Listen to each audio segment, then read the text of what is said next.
Hi, everyone, and welcome to today's session on how to write a powerful, well-structured literature review.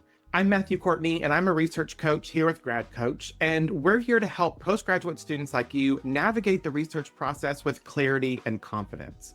Now, if you've ever felt overwhelmed by the literature review chapter, whether you're unsure how to start, how to organize your ideas, or how to move from summary into synthesis, then you're in the right place because today's session is all about making the literature review doable. And by the end of this workshop, you'll walk away with a clear strategy to search for and organize your sources, to plan and structure your chapter with confidence, and to write in a way that really shows off your critical thinking and academic voice. But before we dive into all that, I'm going to give you just a little backstory. Once upon a time, I was just like you. I was trying to complete my doctoral dissertation while working a full-time job, trying to maintain family commitments, and teaching 3 undergraduate classes to help cover my tuition expenses. I remember how hard it was to balance all of the things, and that's why I'm so passionate about the work we do here at Grad Coach. As a research coach, I get to provide support and backup that I needed when I was a student. And I'm glad to have the opportunity to be that for you here today. And let me tell you, for me, the literature review was the worst part of the dissertation process, but it's just something that you have to learn how to do. I've continued to work as a researcher, and with more than a dozen first author publications under my belt, I have finally figured out how to complete the literature review efficiently and effectively, and I'm thrilled to share that process with you today. So whether you're in your research process, you're just getting started, or maybe you're well along the way, this session will give you actionable strategies to help keep your writing on track. Let's jump right in. Today, we're going to talk about the 3 key steps for creating a literature review. First, developing a search strategy, then organizing your thoughts, and then drafting your review. We'll start with the foundation of a great literature review, which is your search strategy. So when you sit down to start your literature review, it can be tempting to just open up Google Scholar and type in your topic. But a strategic search will save you hours and will help you to find better, more relevant sources right from the start. To get started, we want to first identify our primary keywords. These should align closely with the core concepts of your research questions or your objectives. For example, if you're researching leadership in remote work environments, your keywords might include things like remote leadership, virtual teams, and digital communication. From there, we want to use what are called Boolean operators to refine your results. And this is where a little logic can go a long way. So we use the word and to narrow our search. We might say remote leadership and performance outcomes. Or we could use the word or to expand our search. Remote teams or virtual teams. We could also use not to exclude irrelevant terms. Leadership, not political. These small tweaks can dramatically improve the quality of your search results and help you find the right sources faster. Next, let's talk about where you're actually going to do your search. A lot of people go straight to Google Scholar, which is great, but it's not enough for the rigorous research you're being asked to do as a grad student. You want to explore discipline-specific databases. So ERIC for education, PsycInfo for psychology, or PubMed for health sciences. If you're not sure where to start, your university library usually has a list of recommended databases by subject that they subscribe to. Go in, ask your librarian for help. They'll love to hear from you. And since we're living in the age of AI, don't overlook AI-powered tools that can help make your life a little easier. 2 of my favorites are Research Rabbit, which helps you to explore citation networks and visualize how studies connect to each other. Really good for deep systematic review. And Consensus, an AI search engine that summarizes key findings across multiple sources so you can quickly identify themes. This is really good if you're having trouble finding the gap in the literature. Let's switch to some screen share mode and take a look at both of these. First, let's take a look at Research Rabbit. Like I said, Research Rabbit is an innovative research discovery tool that's really designed to help you visualize and explore scholarly literature. Instead of giving you a list of papers, what it does is it gives you a visual map that you can follow to find the most important related papers. It's super helpful if you're focusing on an author-centric search, or if you're trying to tell a chronological story about the development of a theory, things like that. So here's the Research Rabbit login screen. Once you log into Research Rabbit, you'll see this page. You can see at the top that you can create a new collection or a new category. And I always tell my clients to use new categories here and create a new category for each project. Research Rabbit requires that you put in one keystone paper to start with. So you're going to pick your favorite paper and drop it in. To do this, you're going to click Add Papers. You'll see when I click Add Papers here that I can put in a title or a DOI into the research box. It can take a minute for Research Rabbit to do its thing, so I've gone ahead and populated this with one of my own papers just for demonstration. When I go in and click it, you can see that it gives me some more detail about the paper itself. And then it allows me to see similar works, the cited references, more from this author, and suggested authors based on this paper. I'm going to click Similar Work. And when I click Similar Work, you can see that it shows me a list of over 1,000 other papers, along with this neat network diagram that shows me how each of these papers is related. By clicking on the papers, I can learn more about each paper and visit their respective websites to download a copy. You can see that this tool used the information from my first paper and showed me the most relevant next papers to read. This can really speed up the literature review process. It helps to just sort of give you some extra guidance and support. Next, I want to show you Consensus. Consensus is a more conversational tool, and you'll see it looks very plain here on the screen. To start, you ask it a research question. So let's ask it, how do teachers use research to make decisions? That's my primary research area. It's going to take a moment to search, and then you'll see some really powerful information. First, we get a synthesis of the research that it found. Here, you can find a few key findings, as well as the citations for each finding in the little bluish gray box at the end of each sentence. Now, be warned here, don't copy and paste these into your paper. They will almost certainly get flagged as AI-generated content by your university. Instead, you want to use these to help get your thoughts sorted out. As you scroll down, you can see here the 10 most relevant papers to your research question. One of the things I like most about Consensus is that it tags papers with extra flags like highly cited or systematic review to help you sort through them quickly. And when you're ready to read a paper, you just click the link and download it like you would any other database search engine. So this is a really powerful tool. It can really speed up your work. But as with all AI tools, we never want to take any of this at face value. We always want to make sure we take time to read the work and make our own scholarly decisions about it. This is especially important in your graduate work.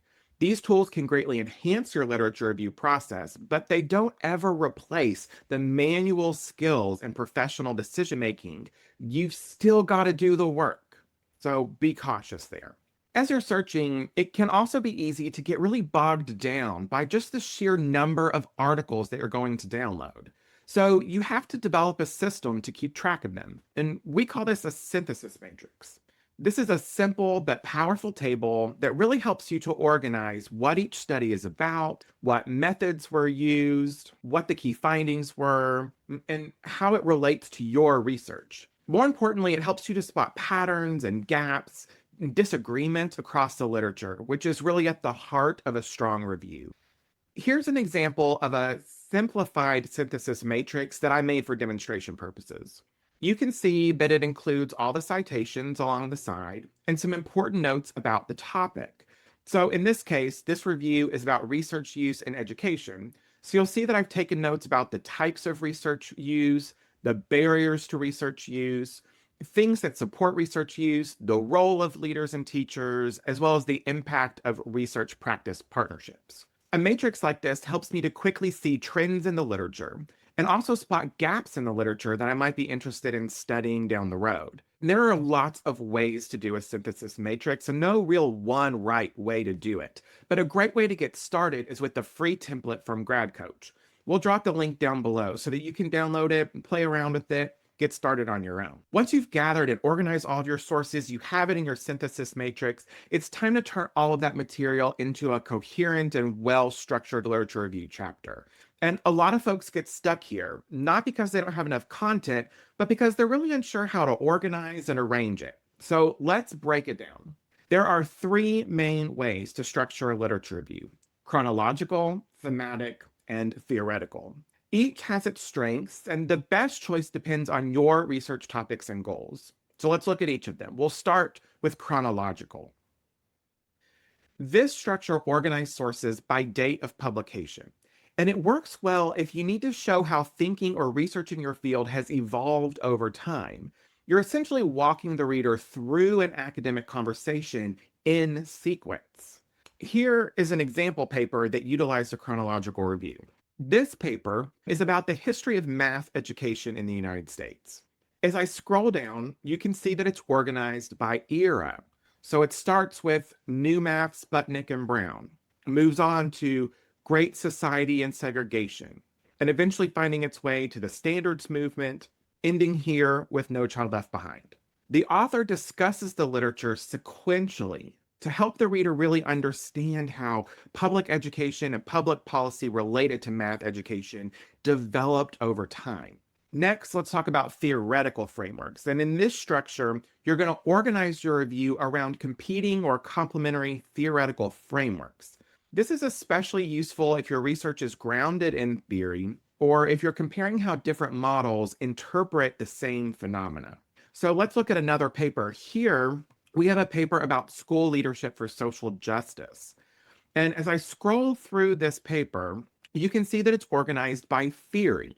It starts by introducing the concept of social justice, then works its way through various leadership theories, discussing ethical leadership, transformational leadership, distributed leadership, before then blending them all together here to make the case for social justice leadership. This organization helps the reader to understand how these theories work together to create something new. Finally, thematic reviews are the most common structure, especially for theses and dissertation work. This is probably what most of you will be doing.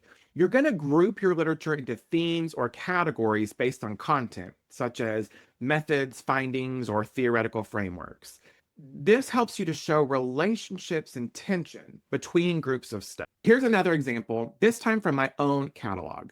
I published this paper in 2020, and it's about how state education agencies can help support research use in schools.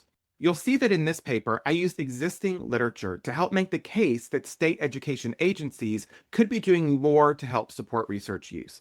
So to do this, I grouped the literature by theme, starting with background, discussing current research use by school leaders, then by classroom teachers, and as we scroll down, discussing the ways in which we can expand research use, with the headings here, modeling research use, building capacity for educators, and promoting action research.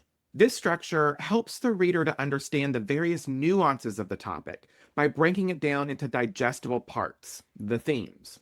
When the reader can understand each theme individually, they're more likely to be able to understand your big picture argument. Okay, so how do we choose? Where do we go from here? This all goes back to your research question. If it's about how something has changed over time, chronological might work best. If it's about categories, patterns, or comparisons, then we want to go with thematic. And if you're working with theory-heavy material, then that theoretical structure could be the strongest fit. And remember, you can blend elements. For example, a thematic review might include a short chronological section to help set the stage.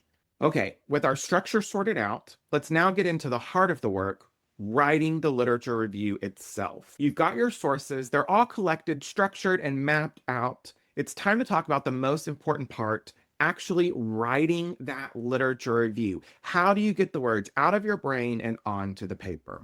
So let's start with a few tips and tricks that will make the writing process smoother and really help you to produce a chapter that's analytical, focused, and academically strong. First, let's tackle the transition from notes to narrative.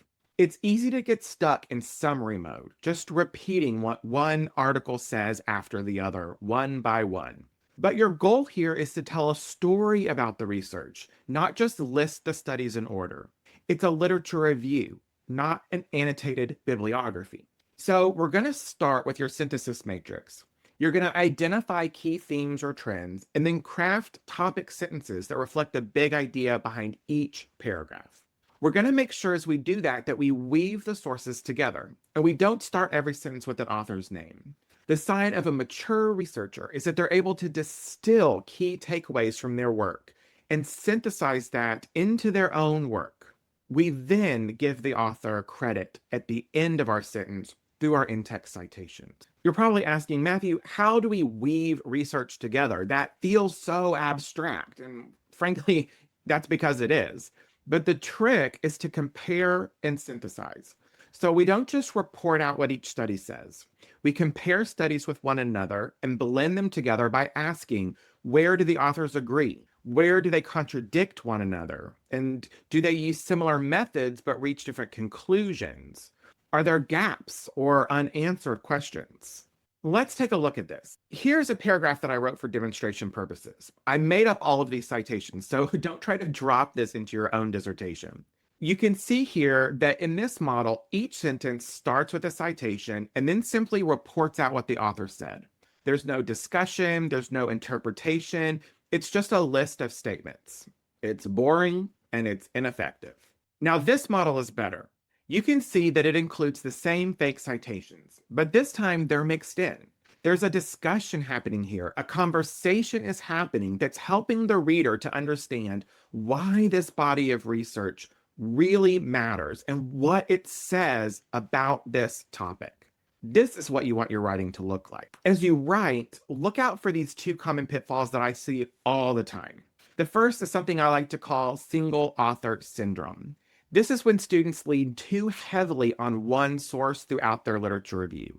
It's a major red flag to your reviewers and your committee, and it suggests that you haven't done a deep enough review to really earn your stripes. So try to balance author citations across multiple authors, multiple perspectives, and time frames before you turn your review in. And I also recommend that you do a final sweep to make sure that no paragraph relies solely on one single author or paper. The second common pitfall is a lack of critical evaluation. Your literature review isn't just about what has been said, it's your chance to evaluate the quality of what has been said. Were the sample sizes small? Was the methodology sound? Are there gaps in the data collection? You're not inserting your own opinion, but you're showing that you have real analytical thinking by discussing the strengths and weaknesses of prior studies and connecting that work to the work you're trying to do today.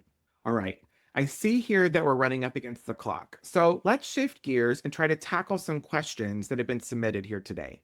Remember, if we don't get to your question, you can book a consultation with one of our research coaches to get a little more insight into your specific challenge. We're always here and we're happy to help you. So let's see here. What are our questions? The first question here, should I include older studies? How old is too old? I love this question. This is a super common question. And the short answer is it kind of depends. So if a study is seminal, meaning that it laid the foundation in your field or introduced a key theory for the first time, you should absolutely include it, no matter how old it is. A good example of that would be Albert Bandura's original papers on self-efficacy theory, which really formed the backbone of a lot of the research I do today. Some of those studies, they're over 40 years old, but that kind of work is really timeless. It's so important, and it gives important context to the review, so I always include it. But for the rest of your sources, a good rule of thumb is to stick to studies from the last 10 years. And in fast-moving fields like technology, health sciences, anything that might have been impacted by COVID-19, you may want to narrow that window even further and only focus on post-pandemic research. So research maybe in the last 4 or 5 years. So to kind of summarize, use older studies for context, but build your current analysis around current, more recent research. Okay, here's the next one. How do I know if I found enough literature? This one's tricky because there's no magic number of sources, but here's a sign that you're getting close. If you start to notice that the same names, the same citations, the same themes keep showing up over and over again, you're probably hitting a point of saturation. And you're probably ready to move on. Another clue is that your searches start to loop back on themselves. So you're not finding new directions, you're just sort of rehashing what you've already seen over and over again. That usually means that you've captured the major threads in your area, and at that point, you should feel confident moving forward. Okay, let's get one more in before we run out of time today. I like this one. How much of my own opinion should be in the literature review? This one's easy. Almost none of your own opinion should be in the literature review. The literature review is about what the research says, not what you think about it. So your role here is to summarize, to organize, compare and contrast, and really evaluate the evidence, not to offer your own interpretations or conclusions. We're going to save our original analysis for our discussion chapter later. That's when you'll bring everything together to make your unique argument. So, in the literature review, we let the literature speak. We show our skills by how we organize and synthesize that conversation. All right. Unfortunately, that brings us to the end of today's workshop. Remember, if you want help applying any of this to your own research project, whether you need support building your synthesis matrix, reviewing your chapter outline, or just figuring out where to start, you can book a one-on-one consultation with me or another grad coach research expert, and we'll be happy to help you. Thank you so much for joining me today. I hope this session has made the literature review feel a little less intimidating and a little more doable. Happy writing, friends, and we hope to see you soon.